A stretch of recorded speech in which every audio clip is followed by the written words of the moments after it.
DC news Marathi आणि मी आहे आपल्या संगतीत दिव्या. दिल्लीतील जंतर मंतर येथे शनिवारी कॉक्रोच जनता पार्टी याच्या पहिल्या मोठ्या आंदोलनाचा सुरुवात झाली आहे. पेपर लीक प्रकरणे आणि विविध स्पर्धेत परीक्षांमधील कथित गैरव्यवहाराविरोधात हा आंदोलन मुख्य मुद्दा आहे.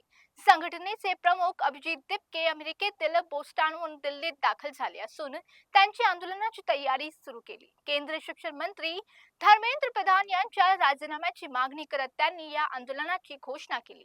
या आंदोलनात प्रसिद्ध सामाजिक कार्यकर्ते सोनम वांगचुक देखील सहभागी होणार याची माहिती समोर आली आहे. दिल्ली विमानतळावर पोहोचल्यानंतर अभिजित दिपके यांनी आपल्या समर्थकांना जंतर मंतर येथे जमा होण्याचे आवाहन केले. सुरुवातीला समर्थकांना संसद मार्ग पोलीस ठाण्यात बोलवण्यात आले होते, मात्र त्यानंतर आंदोलनाचे ठिकाण बदलण्यात आले. आवश्यक प्रक्रिया पूर्ण केल्यानंतर दिल्ली पोलिसांनी आंदोलनाला परवानगी दिली. विद्यार्थ्यांकडून आवश्यक हमीपत्र घेतल्यानंतरही परवानगी देण्यात आल्याची माहिती समोर आली आहे.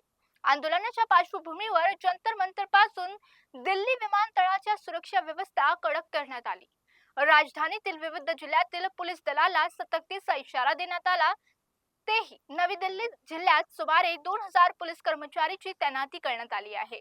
संपूर्ण परिसर 12 झोन मध्ये विभागून देखरेखी ठेवण्यात आली आहे. आंदोलनकर्ते आणि सुरक्षा यंत्रणेमध्ये कोणताही संघर्ष होऊ नये यासाठी पोलिसांना विशेष सूचना देण्यात आली. आंदोलनामुळे वाहतूक व्यवस्था आणि कायदा सुव्यवस्थेवर परिणाम होऊ नये यासाठी प्रशासनाकडून विशेष खबरदारी घेतली जात आहे.